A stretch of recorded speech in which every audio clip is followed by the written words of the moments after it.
दोस्तों, मेरा नाम इंद्रविजय है और आज हम लोग एमपीएडीपीओ की जो सीरीज है उसको आगे बढ़ा रहे हैं।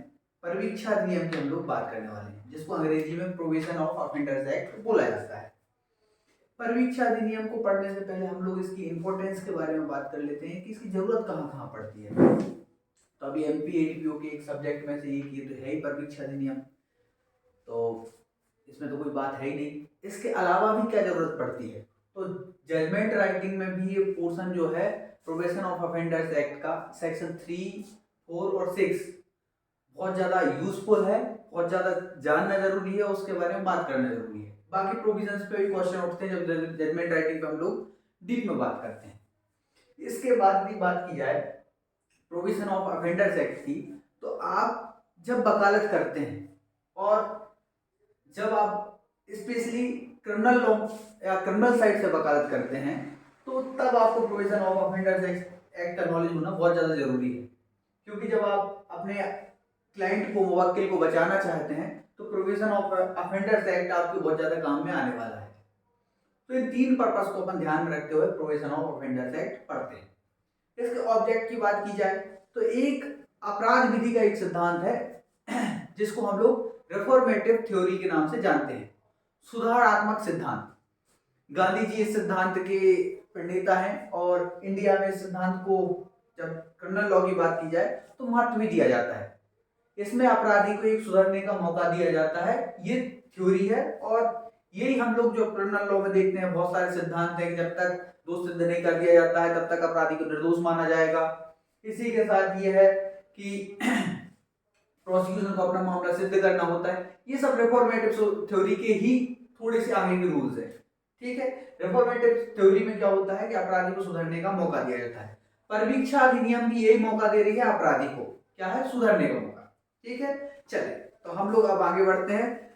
हम लोग थोड़ा सा कॉम्पिटिशन एग्जाम के पर्पस से भी इस पर बात करते जाएंगे। तो प्रोविजन ऑफ ऑफेंडर्स एक्ट 1958 की हम लोग बात करने वाले हैं, जिसका एक्ट नंबर 20 है और यह है 1958। एग्जाम एमपीएडीपीओ के एग्जाम में ऐसे क्वेश्चन भी पूछे जाते हैं। अब यहाँ सबसे पहले जो है डेट की बात कर लेते हैं। तो डेट है यहाँ राष्ट्रपति जी की कंसेंट मिली हुई है। राष्ट्रपति जी की कंसेंट कब मिली है? 16 मई 1958। ये डेट मोस्ट आईएमपी है क्योंकि इस एक्ट में इसके अलावा कोई डेट नहीं है। मतलब यदि इसके पब्लिश होने की डेट की बात की जाए तो उसके बारे में बहुत ज्यादा एक्ट में कोई बात नहीं की गई है। और लागू होने की जहां तक बात की जाती है तो सेक्शन 1 का क्लॉज जो 3 है उसमें बोला गया है कि अलग अलग राज्यों में अलग अलग डेट में लागू हुआ है, इसलिए ये चीज भी महत्वपूर्ण नहीं रह जाती है। अब आते हैं इसके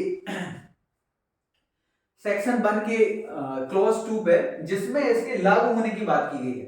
तो अब ये संपूर्ण भारत पे लागू हो चुका है, इसमें भी कोई दिक्कत नहीं है। और इसी के साथ मोस्टली एक्ट जो है संपूर्ण भारत पे लागू हो चुके हैं।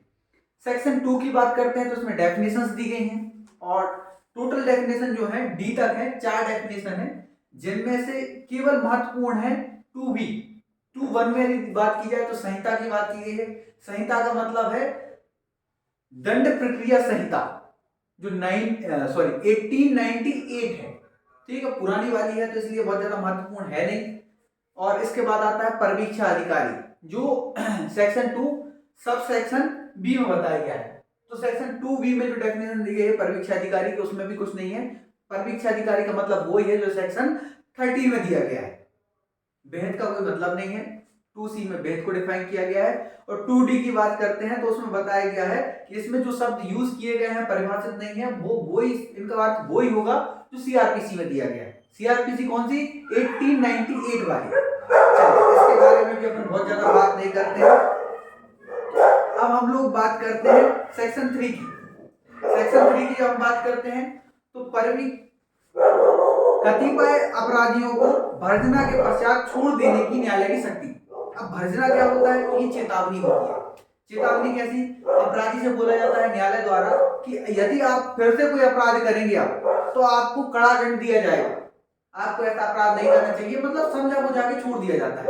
ये सबसे सरल दंड है अपराध विधि का, ये सबसे सरल दंड है कि जब चेतावनी देके छोड़ दिया जाता है। पर हर अपराध में चेतावनी देके नहीं छोड़ा जाता है, इसमें कुछ विशेष प्रकार के अपराधों की बात की गई है, तो इनके बारे में बात कर लेते हैं। सेक्शन 3 में इन्होंने बताया है आईपीसी की सेक्शन 379 जो चोरी के अपराध को दंडित करती है, ठीक है। 380 तो घर के अंदर से चोरी की बात करती है। 381 लिपिक या सेवक द्वारा चोरी की जाती है। 404 ये अमानत में खयानत वाला अपराध है, इसको बोलते हैं हम लोग आप संपत्ति का दुर्विनियोग, ठीक है। इसके बाद आता है 420 जो चीटिंग से संबंधित है। इन अपराधों में यदि कोई अपराधी दोष सिद्ध किया जाता है, क्योंकि अपराधी परवीक्षा अधिनियम का काम वहीं से शुरू होता है जहां दोष सिद्धि हो चुकी होती है। दोष सिद्धि होने के बाद न्यायालय क्या करता है, परवीक्षा अधिनियम के प्रावधानों का उपयोग करता है, जिसमें सबसे पहले सेक्शन 3 का यूज करता है, परवीक्षा में छोड़ देता है।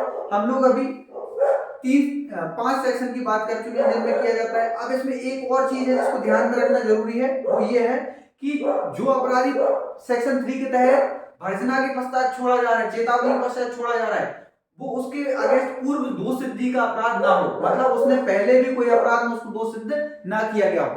यदि पहले से उसको एक आध बार दोष सिद्ध किया गया है तो फिर उसको परवीक्षा अधिनियम के किसी भी प्रावधान का लाभ नहीं मिलेगा, ठीक है। चलिए अब आ जाते हैं सेक्शन 3 में, यही महत्वपूर्ण थी। सेक्शन 4 में कतिपय अपराधियों को सदाचार की परिवीक्षा पर छोड़ने की न्यायालय की शक्ति।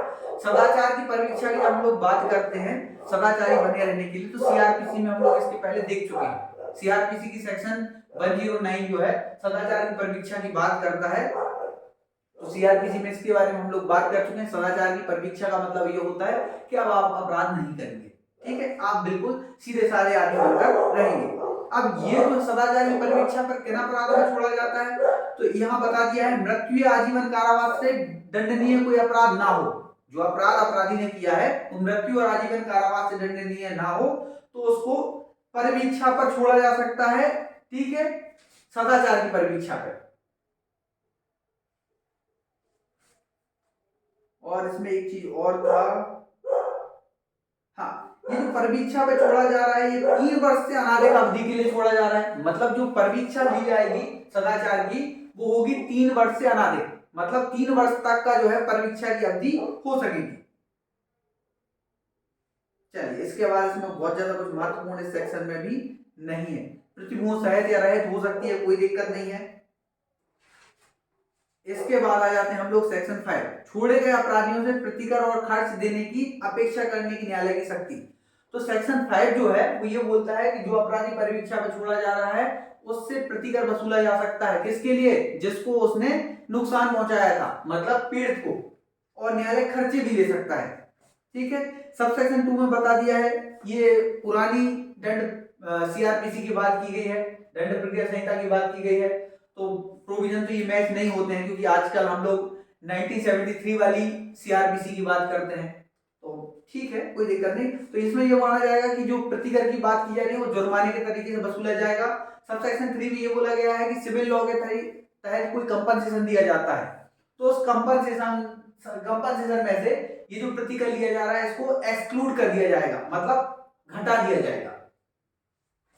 अब मोस्ट आईएमपी सेक्शन की बात कर लेते हैं, 3, 4 और 6 ये मोस्ट आईएमपी सेक्शन इसके। तो यहां से हम लोग बात कर लेते हैं सेक्शन की 21 वर्ष से कम आयु वाले अपराधियों के कारावास पर निर्बंध। तो यहाँ बता दिया गया है कि 21 वर्ष से अधिक कम आयु का कोई अपराधी है, पहली बार अपराध किया है और उसका चाल चरित्र बढ़िया है तो उसको परिवीक्षा पर छोड़ा जाएगा, ठीक है, इस अधिनियम के तहत उसको परिवीक्षा का लाभ दिया जाएगा। अब यदि न्यायालय को ये लगता है कि परिवीक्षा पर छोड़ा जाना उचित नहीं है तो न्यायालय उसके संबंध में कारण अभिलिखित करेगा, ठीक है। और उसके बाद भी सब सेक्शन 2 में बता दिया गया है कि यदि उसको लगता है तो परिवीक्षा अधिकारी की रिपोर्ट भी मांग सकता है। मतलब एक तरीके से देखा जाए तो न्यायालय को डायरेक्ट करता है अधिनियम की सेक्शन 6 कि आप किसी व्यक्ति को जो 21 वर्ष से कम आयु का है, पहला अपराध किया है, तो उसको परिवीक्षा पर छोड़ ही दीजिए, ठीक है। इसके बाद आता है सेक्शन 7 जिसमें बता दिया गया है कि परिवीक्षा अधिकारी की रिपोर्ट जो है वो गोपनीय होगी, मतलब एक बंद लिफाफा में दी जाएगी न्यायालय को, न्यायालय उसका अवलोकन करेगा। अब इसी में एक प्रोविजो भी लिख दिया है, परंतु भी लिख दिया गया है जिसमें बता दिया है कि चाहे तो न्यायालय उसको शॉर्ट में अपराधी को बता सकता है, ठीक है, पूरी रिपोर्ट दिखाने की जरूरत नहीं है, केवल शॉर्ट में उसका संक्षिप्त विवरण दे सकता है। अब आता है सेक्शन 8 परिवीक्षा की शर्तों में फेरफार। तो इन्होंने बताया कि परिवीक्षा की जो शर्तें लगाई गई हैं, बाद में न्यायालय चाहे तो वही न्यायालय जिसने परवीक्षा पर अपराधी को छोड़ा है, वो चाहे तो परवीक्षा का जो आदेश है उसमें फेरफार कर सकता है, बदल सकता है, कुछ चीजें घटा सकता है, बढ़ा सकता है, अवधि है, प्रतिभूर रहित सहित, ये सब चीजें बदल सकता है। ठीक है, चलिए इससे आगे बढ़ जाते हैं, सेक्शन 9 पे आ जाते हैं। बंद पत्र की शर्तों के अनुपालन में अपराधी के असफल होने की दशा में प्रक्रिया। अब जो सदाचार की परवीक्षा पे छोड़ा गया है, परवीक्षा पे छोड़ा गया है, वो जो परवीक्षा की शर्तें दी गई थी उनका अनुपालन नहीं करता है। ठीक है, स्पेशली सेक्शन 4 की बात है, क्योंकि परवीक्षा जो है, सदाचारी परवीक्षा है, वो सेक्शन 4 में ही बात की गई थी। तो परवीक्षा की जो शर्तें हैं उसका पालन नहीं करता है, तो फिर न्यायालय क्या करेगा? तो सब सेक्शन 1 में बता दिया है कि न्यायालय एक वारंट निकाल सकता है गिरफ्तारी के लिए, या समन निकाल सकता है अपराधी के पास।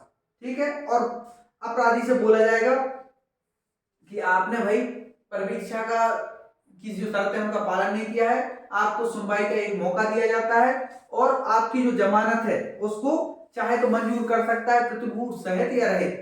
ठीक है, और यदि कोई अच्छा कारण नहीं देता है, या बंद पत्र की शर्तों के अनुपालन करने में असफल रहने का कोई कारण नहीं दे पाता है, तो जिस अपराध के संबंध में उसको परवीक्षा का लाभ दिया गया था, उस मूल अपराध के लिए दंडित कर दिया जाएगा। और न्यायालय को लगता है कि नहीं दंडित करना यहाँ उचित नहीं है, तो 50 रुपए तक का की शास्ति अधिरोपित कर सकता है। सब सेक्शन 3 में ये बोला गया है, सेक्शन 9 सब सेक्शन 3। ठीक है, ये दोनों चीजें आप लोग याद रखिएगा कि मूल अपराध के लिए दंडित कर सकता है, या 50 रुपए से अनाधिक की शास्ति अधिरोपित कर सकता है। इससे क्वेश्चन पूछा जा सकता है। इसके बाद हम लोग बात करते हैं सेक्शन 10 की। 10 में बताया गया है कि प्रतिभूओं के बारे में उपबंध। तो प्रतिभूओं के बारे में जो उपबंध है वो सीआरपीसी से लिए गए हैं। ठीक है, दंड प्रक्रिया संहिता, मगर इसमें ओल्ड संहिता के प्रावधान लिखे गए हैं। तो इसमें 122, 126, 126 ए, 406 ए, 514, 514 ए, 514 बी, 515। अब तो इतने प्रावधान ही नहीं है, 484 पे खत्म हो जाती नई संहिता, तो ये बहुत ज्यादा महत्वपूर्ण नहीं, बस इसकी हेडिंग याद रखिएगा। ठीक है, अब आता है सेक्शन 11। अधिनियम के अधीन आदेश देने के लिए सक्षम न्यायालय, अपील और पुनरीक्षण, और अपीलें और पुनरीक्षण न्यायालयों की शक्तियां। तो सबसे पहले तो ये है कि संहिता के अधीन आदेश कौन दे सकता है। परवीक्षा के आदेश की बात है, सेक्शन 3, 4 और 6 के तहत जो आदेश दिए जा रहे हैं वो कौन दे सकता है, कौन न्यायालय? तो इन्होंने बोला है इस अधिनियम के अधीन जो सशक्त न्यायालय है, या अपराध किसी अपराध के लिए दंडित करने की जो शक्ति रखता है न्यायालय, वो सबसे पहले मतलब विचारण न्यायालय, दूसरा आता है उच्च न्यायालय, तीसरा है अपील न्यायालय, और चौथा है पुनरीक्षण न्यायालय। ये 4 न्यायालय कॉम्पिटेंट हैं इस अधिनियम के तहत आदेश देने के लिए। इसके बाद सब सेक्शन 2 की बात करते हैं। यहां इन्होंने बता दिया है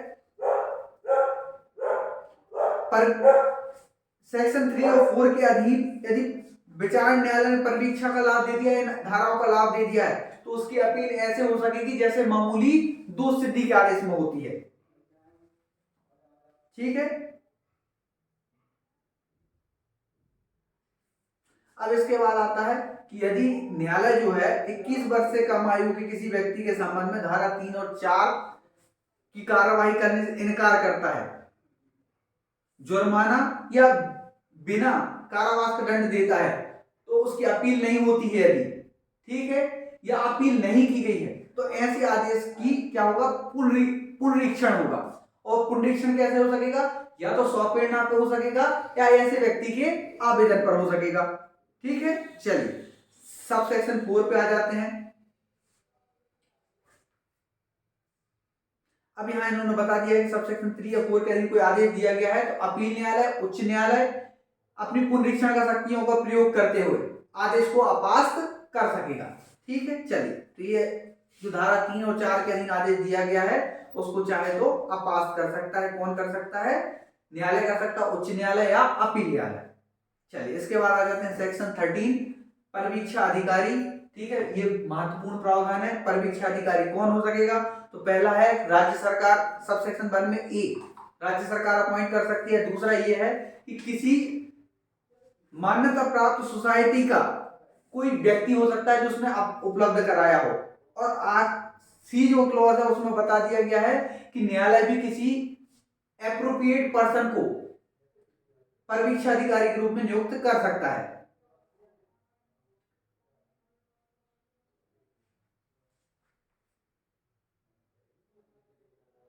यहाँ बता दिया गया है कि सब सेक्शन 4 के अधीन कोई व्यक्ति का नाम लिख दिया गया है परीक्षा अधिकारी के रूप में, तो जिला मजिस्ट्रेट है उसके लिए कोई व्यक्ति को नामित कर सकता है। ठीक है, जिला मजिस्ट्रेट वगैरह जो है इनसे परीक्षा अधिकारियों के नाम वगैरह तय करता है। इसके आगे अपन आगे बढ़ते हैं सेक्शन 14 परीक्षा अधिकारियों के कर्तव्य। तो परीक्षा अधिकारियों के क्या क्या कर्तव्य हैं, तो आप लोग समझ पा रहे होंगे क्या कर्तव्य होंगे। तो पहला यही है कि व्यक्ति की परिस्थितियों और घर के माहौल की जांच करेगा। अरे भाई, अपराधी को अपराध करने से रोकने के लिए परीक्षा का आदेश दिया गया है, इसलिए उसको जेल नहीं भेजा गया है कि वो परमानेंट अपराधी ना बन जाए। ठीक है, तो यही है, सबसे पहले तो उसके घर के माहौल की जांच करेगा। दूसरा ये है कि देखेगा कि भाई वो क्या कर रहा है क्या नहीं कर रहा है, उस पर दृष्टि रखेगा। ठीक है, निर्देश और न्यायालय यदि कोई इस संबंध निर्देश देता है तो उनका अनुपालन करेगा। बी में आ गया, दूसरा है कि नियोजन ढूंढने का प्रयास करेगा। भाई ऐसे व्यक्ति को नौकरी वगैरह भी दिलानी है उसको, यदि कुछ काम नहीं करेगा तो फिर से अपराध में संलिप्त हो जाएगा। आदेश प्रतिकर और खर्चों के संबंध में अपराधियों को सलाह और सहायता देगा, क्योंकि न्यायालय ने भाई प्रतिकर और खर्चे लगाए थे ना। ठीक है, इसमें और जो है सबसेक्शन 4 के अधीन छोड़े गए हैं, ऐसे मामले में ऐसी रीति में जो भेद की जाए सहायता और सलाह देगा। ऐसे अन्य कर्तव्य करेगा जो न्यायालय अधिरोपित करता है। ठीक है, इसके बाद आ जाता है सेक्शन 15, तो ये लोक सेवक होगा। जो लोक सेवक कहाँ डिफाइन किया गया है, 21 आईपीसी में, तो सेक्शन 21 आईपीसी के तहत एक लोक सेवक होगा। इसके बाद 16 में बताया गया है कि परीक्षा अधिकारी या अन्य व्यक्तियों ने यदि सद्भाव में कोई कार्य किया है तो उनके विरुद्ध कोई कार्रवाई नहीं चलाई जाएगी। 17 में नियम बनाने की शक्ति है, और नियम बनाने की शक्ति किसके पास है, राज्य सरकार के पास है। ठीक है, इसके बाद 18 आता है। 18 में न बोला है कतिपय प्रावधानों के संबंध में सेविंग की बात की गई, व्यावृत्ति, कतिपय अधिनियमों के प्रवर्तन की व्यावृत्ति।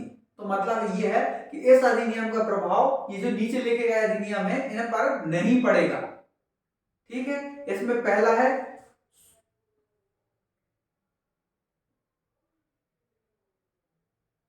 इसमें लिखा है बाल सुधार विद्यालय अधिनियम 1897 की सेक्शन 31, भ्रष्टाचार निवारण अधिनियम 1947 की सेक्शन 5 की सबसेक्शन 2, अथवा किशोर अपराधियों या बूस्टल स्कूलों से संबद्ध किसी राज्य में प्रवृत्त किसी विधि के उपबंधों पर प्रभाव नहीं डालेगी। चलिए, तो इस अधिनियम को पढ़ के आपको कैसा लगा इसके बारे में आप लोग जरूर बताएं। साथ ही साथ यदि आप किसी और अधिनियम पे वीडियो चाहते हैं तो ये भी बताइएगा। वीडियो को लाइक भी करें, शेयर भी करें, और यदि आप लोगों ने चैनल को सब्सक्राइब नहीं किया है तो सब्सक्राइब भी करें, जिससे हम लोगों को ये समझ में आए कि हम लोग जो मेहनत कर रहे हैं आप लोगों के लिए उसके रिजल्ट क्या है, आप लोगों को किस प्रकार से लाभ पहुंचा रहे हैं वो। Thank you.